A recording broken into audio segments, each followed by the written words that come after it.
You're listening to the Bulldog Insider Podcast, brought to you by Essentia Health. It only takes one step, twist, or crunch to know something doesn't feel right. Essentia Health's orthopedic and sports medicine team gets you back to doing what you love with commitment, resilience, intention. We're here to keep you moving forward. Visit essentiahealth.org to learn more about orthopedics and sports medicine, like nowhere else.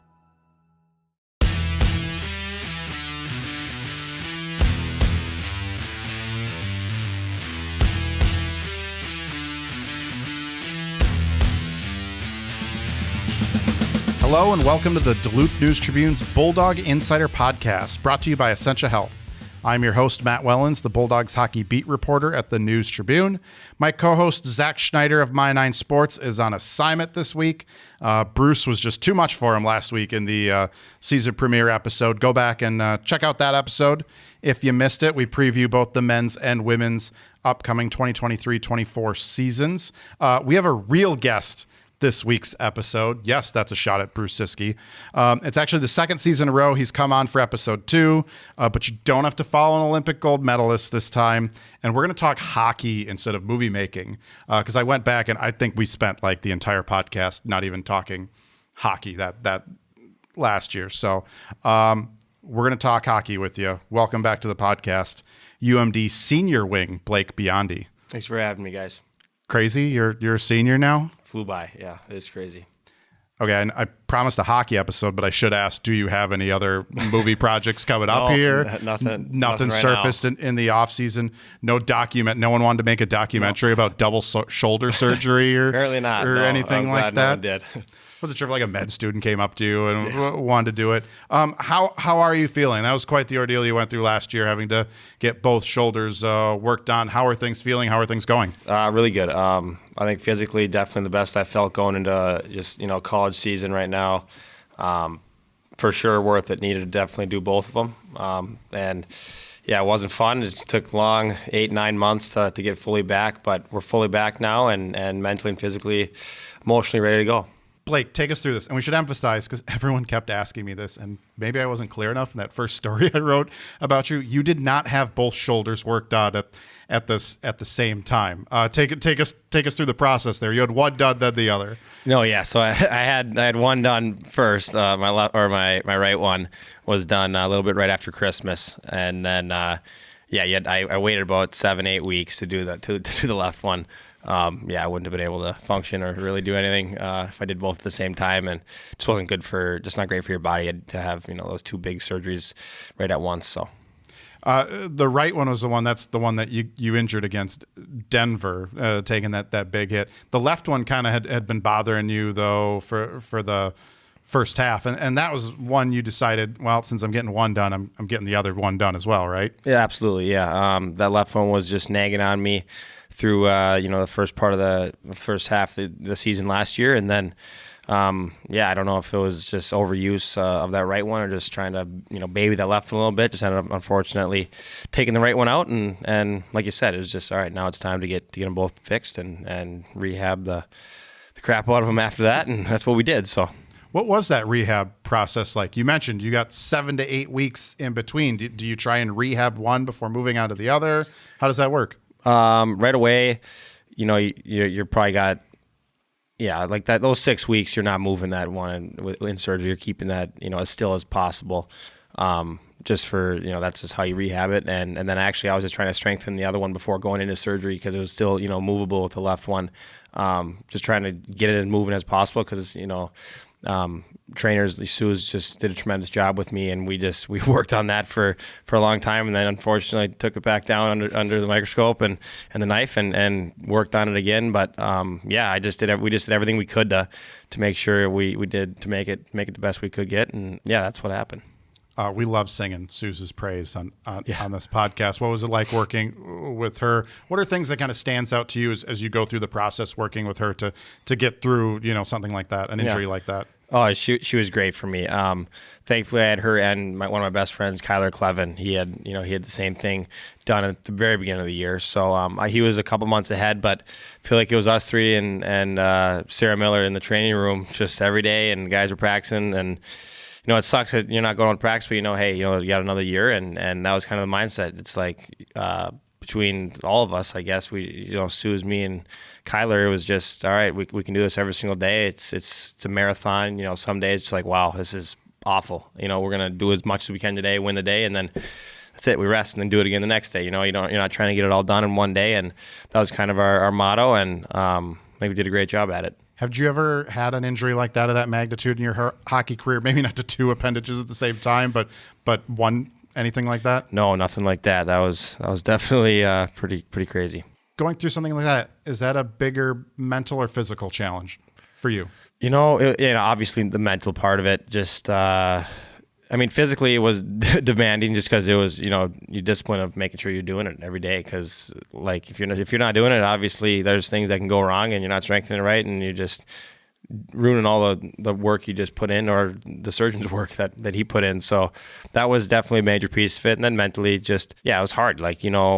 Team was not in the best spot last year, weren't where we wanted to be. And that was frustrating, not being able to go out and help at all. And then, just thinking, oh my gosh, I'm not playing a game for so long. It's just so far away. So mentally doing my best to make sure I'm, in a spot where, all right, this is, like I said earlier, with Sue as well, just keeping it, all right, this is marathon. We're going to do this, every day. We're just going to take care of what we need to take care of now. And then everything will just fall into place after that. That the longest stretch you went without playing hockey in a game? Yeah, I think so. COVID was long too, but this was different just because obviously the world was still going on, and there were hockey games being played, and you're sitting watching. So when were you finally able to get back on the ice? I think that first or second week of July, I was able to get out there, and then I felt really good. Just because I was able to do a lot of weight training and still, bike and whatnot. So my legs still had, some strength in them, and obviously built it up, but didn't feel awful at all just because I was able to work so hard, off the ice before that. What was it like last year from December on, just watching your teammates and watching that season unfold? Like I said, thankfully I had my best friend Kyler, because that would have been it would just been twice as long. I feel like, but did our best to be there for the guys. Sitting watching games if they're on the road in Denver or whatever. We're sitting at home watching on TV, and trying our best to support them in any way, morally, through the phone if they're gone, and then like you said, obviously when they're at home, you're just going to games, and it's not fun, but you're trying to get down in the locker room as much as you can, just be around them and not feel like you're completely out of it because we're not. And it's just, it wasn't a fun stretch. I wouldn't want to do it again, but I think it put me in a spot mentally where I know, okay, this is, maybe, you just don't ever take this for granted, because this game's unbelievable. Where we're playing is just an amazing place too. And you really look at the totally new perspective on where, wow, I thank God I'm playing right now. It's like, I love going to the rink every single day at another level right now. Always feel like you love it, but right now it's like, wow, I got it back, and I'm just going to do everything I can to be the best player for myself and for the team. Anything, I've heard athletes talk about this before, you never want to be in this position, but when you are put in this position and you take a step back to just kind of watch the game and take everything in, anything you maybe learned about yourself, things that you want to apply to your game that maybe you didn't realize or didn't think of because you're in the moment out there on the ice every time, getting a chance to actually sit back and watch? I think the biggest thing might not have been just, one specific, area of my game. It was more so for me as a person, or, even it applies to on the rink as well. But it's just like, all right, I know what, my strengths are, and I know what works for me, and not really trying to figure out, all right, what does he want me to do? What does this person want me to play like? It's just like, all right, I know what I'm good at. I know what works for me to go be able to play at this level, and I've been doing my best to just go out and do that and play that way. And I know, like I said, I can put the puck in the net, and I'm a big body, and I can protect the puck well and skate. And for me, that's what I'm trying to do right now. And I think if I just keep it simple that way, good things happen, and the rest just falls into place. Not trying to force anything and just letting it come to you. You said nice having Kyler Clevin. He hurt his shoulder.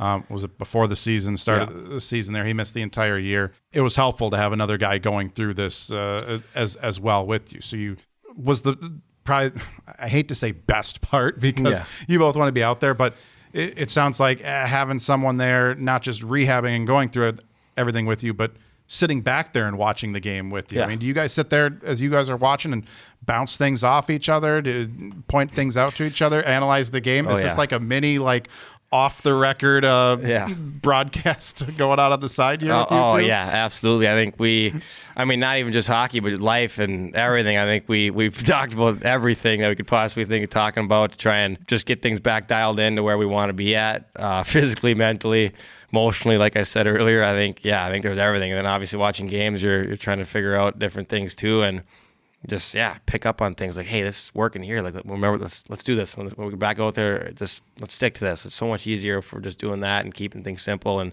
we had millions of those conversations. Tell me one thing you learned about Kyler that you can share on the podcast, of course.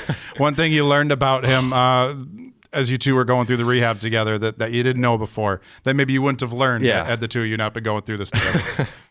That I can share, I'd just say, I think we're really similar in ways. I think both of us just have a really deep understanding of social cues and friendships, and trying to be just fill that cup up is super important for us. Just being around the right people is super important for us, and just being a believer in God. I think God definitely put us together. We went through some other stuff outside of just physical stuff together as well that just ended up happening. And I think for us, we ended up being able to just be there for each other when we needed it most. And that was, like I said, God did that because we both needed it for sure at the same time. So when you went down last year, you were playing with, as I called them, the old men, Tanner Latteru and Jesse Jocks. But before that, you had a very productive season with Quinn Olson and Dominic James, who I guess I can't really call kids anymore either. Where do you kind of see yourself fitting back into the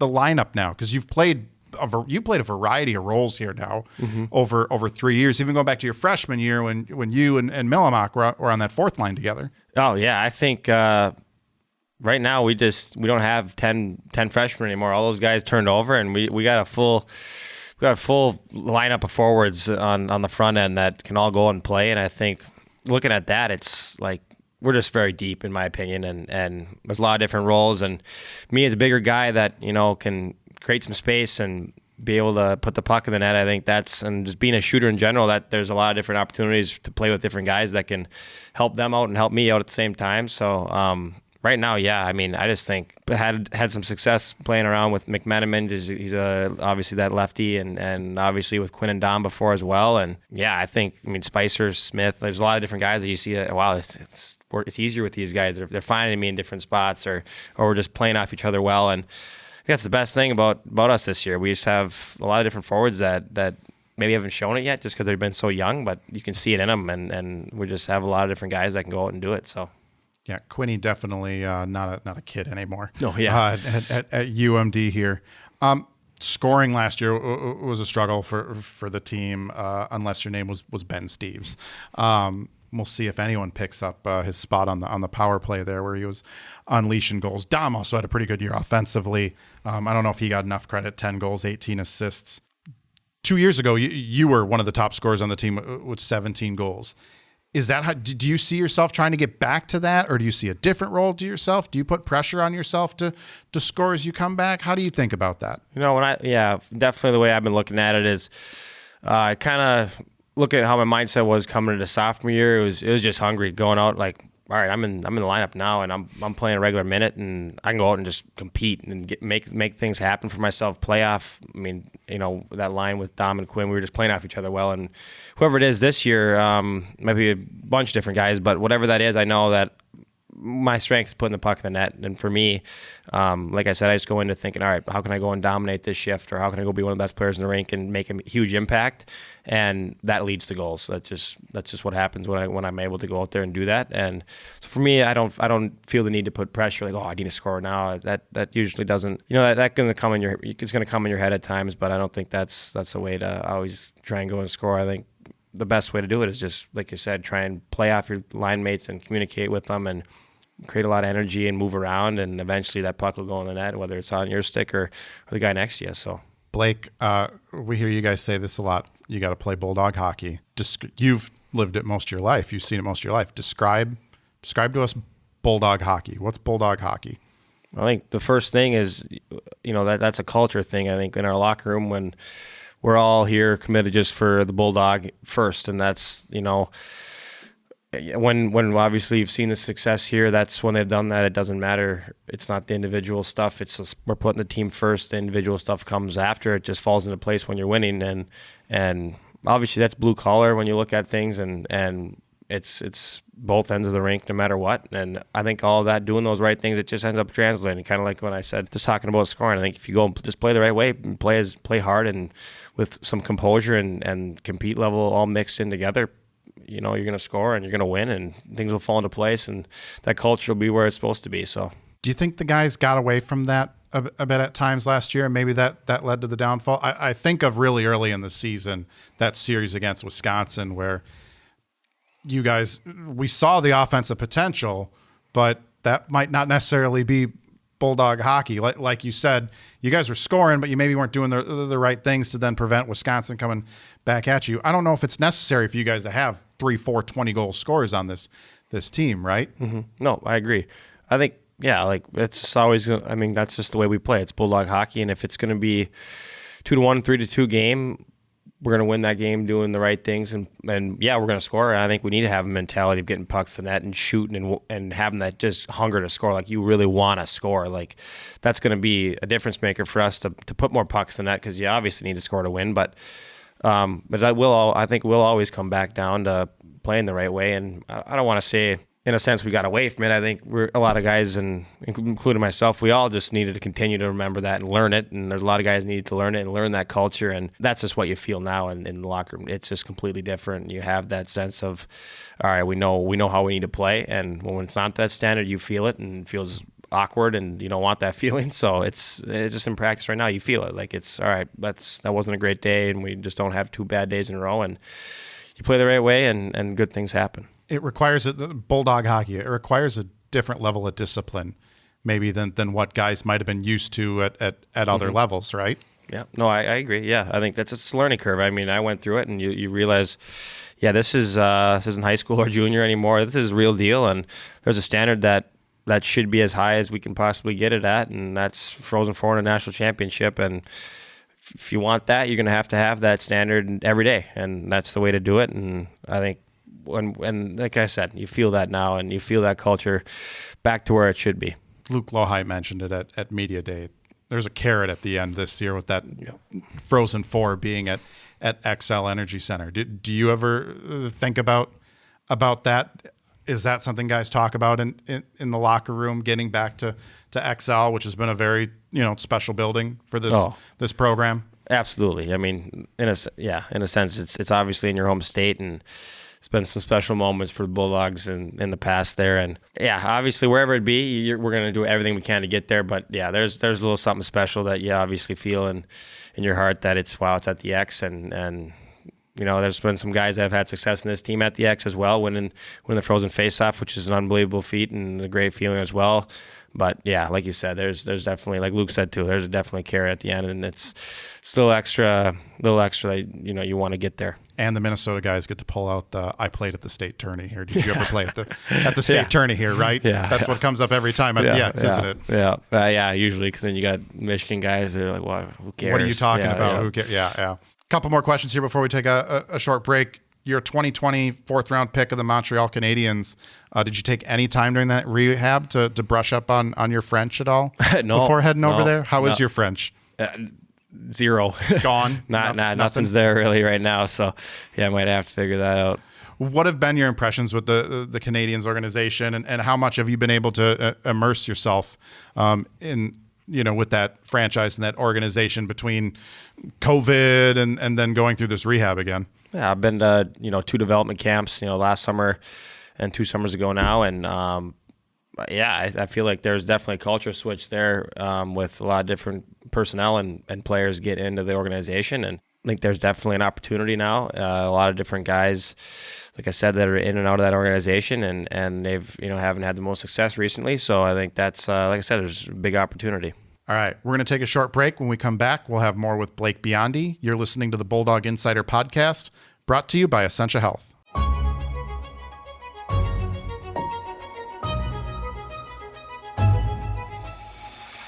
Greetings from Northlandia, a place to bring your curiosity, because here you will find curiosities. Whether it's a look inside the Northern Rail Train Car Inn or an introduction to Duluth's musical roboticist, Robot Rickshaw, we celebrate the region's distinctive people, places, and history. Each week, I'm joined by my fellow reporters who share the unique and fascinating stories that they discover while exploring the Northland. You can find new episodes of the Northlandia podcast on Apple, Spotify, or wherever you get your podcasts. Join us along this journey and discover the extraordinary stories that you just might miss if you're not in the right place at the right time, ready to step off the beaten path with no rush to return, here in Northlandia.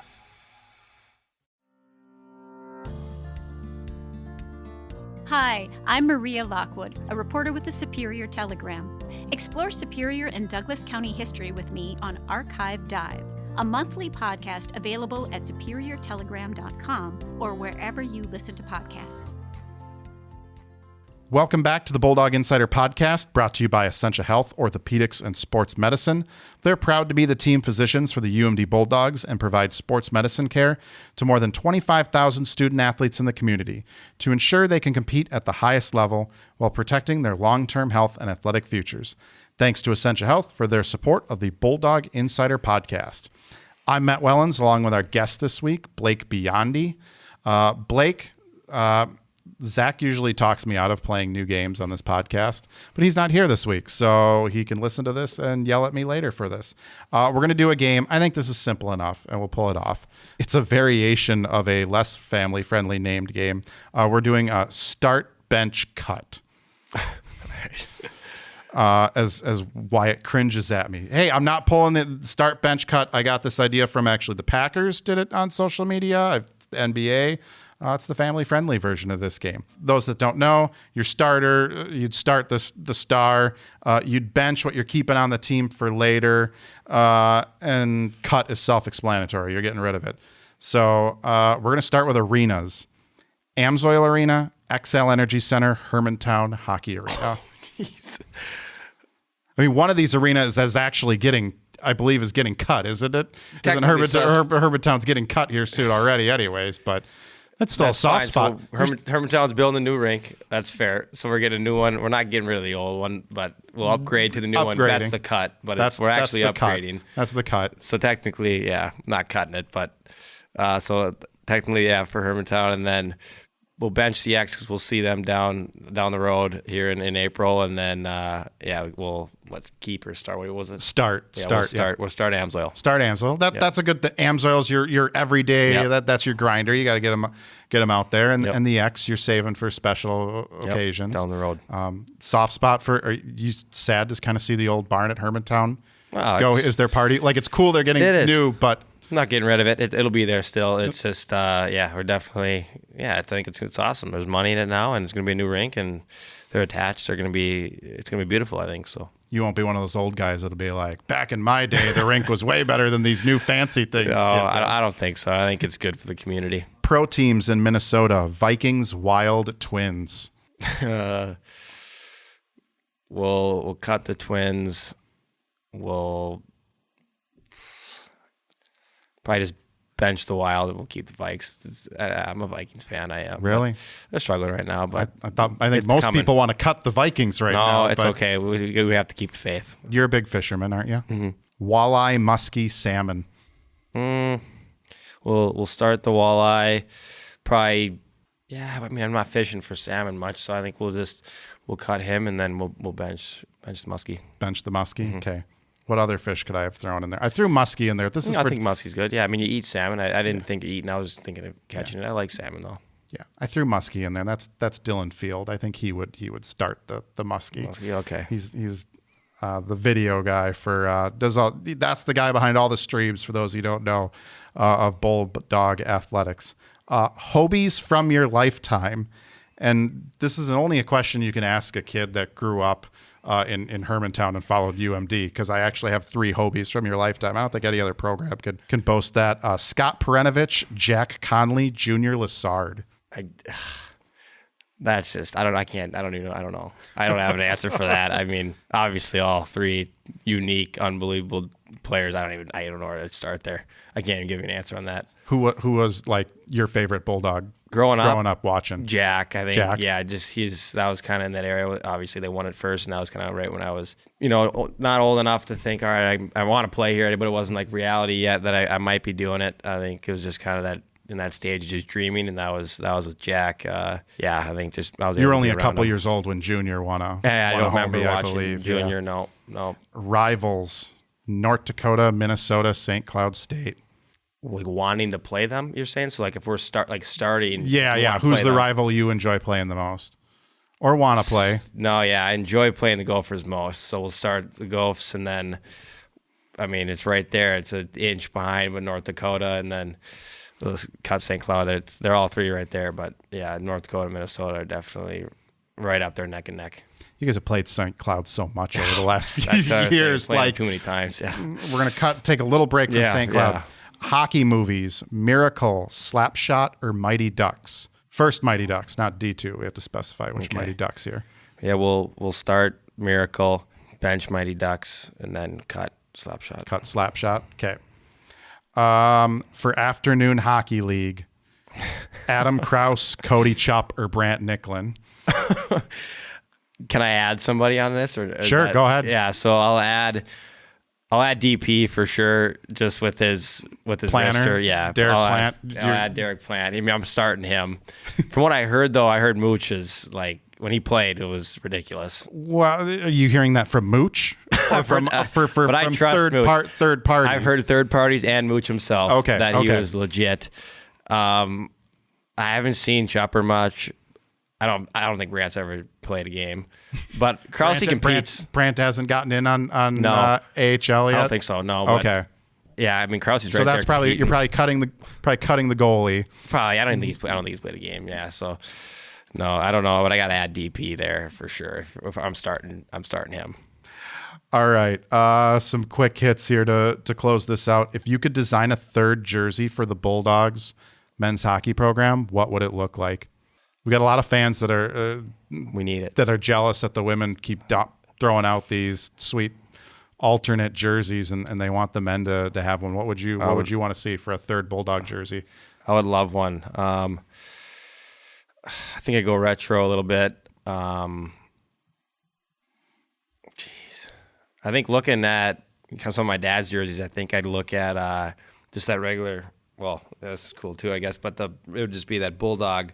Or Bulldogs coming down. I think we used diagonal it for Bulldogs. Yeah, that diagonal Bulldog. I think we used it before I was here, but I think it was when Neil was playing. I remember they had the old buckets, the white buckets too.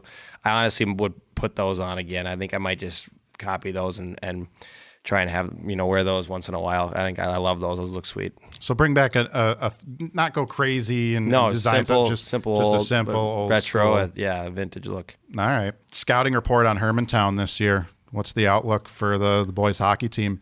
How far can they go? I think they always have it in them. I don't know. I haven't heard a lot on them yet. I've heard. I mean, they got a good goalie still, and I think they have compete. But the only thing I've heard is they got compete. I got Esterbrooks back there. He's just a son of a gun. He competes and works, and I think they still got some firepower. I'm not sure what Dallas Vio's doing, but obviously he's a scorer. So I think they can go do it again. Yeah, I think he already picked up his first goal in the USHL in the Fall Classic. He's scoring there. See if he comes back to high school or not. Wyatt, I should have wrote down what Zach, Bruce, and I all did on this question last week. I might ask a few of you guys this, though we're probably running out of time before the start of the NHL season. Which former Bulldog you think scores the most points in the NHL in 23-24? It was your old teammate Noah Cates who actually led everyone last year. I'm going to say Noah might have the most with last year. I'm gonna go with Neil this year. I think Neil will go do it. Yep. He's got Alex Iafallo there now in Al's front to put some goals away. Geez, then if he's scoring, then. But we're going points, not goals. Points, yeah. Total reason points. I thought it was points. Total points. I mean, I think Al will have the most goals, but I don't know. Neil's gonna pick up some assists on That's what I feel like. those. Yeah, it'll be between him or Al, I think. Okay. Which former Bulldog scores the most points in the Professional Women's Hockey League, you think, next year? I don't know how much you've been following that at all, where those former classmates went. Gabby Hughes then probably? She's up, yeah. She's up there. She's got to be up there scoring all the time, right? Oh, yeah. Yeah. She's on a loaded team in Ottawa. She's got Ashton good. Bell. She's That's got right, Ashton Bell on the blue line feeding her, too. Probably Gabby then. Gabby? Yeah. All right. Blake, that's all we got for you this week. Thanks a lot for joining us on the podcast. Appreciate having you on. Awesome. Thanks for having me. That's all the time we have this week on the Bulldog Insider Podcast, which you can find on Apple Podcasts, Spotify, or wherever you get your podcasts. Subscribe and rate us. For more Bulldogs hockey coverage, visit DuluthNewsTribune.com/Bulldog Insider. Subscribe to gain access to all of our coverage all season long. Thanks to our sponsor, Essentia Health, for their support of the Bulldog Insider Podcast. And thanks to all of you for listening. We'll catch you next week.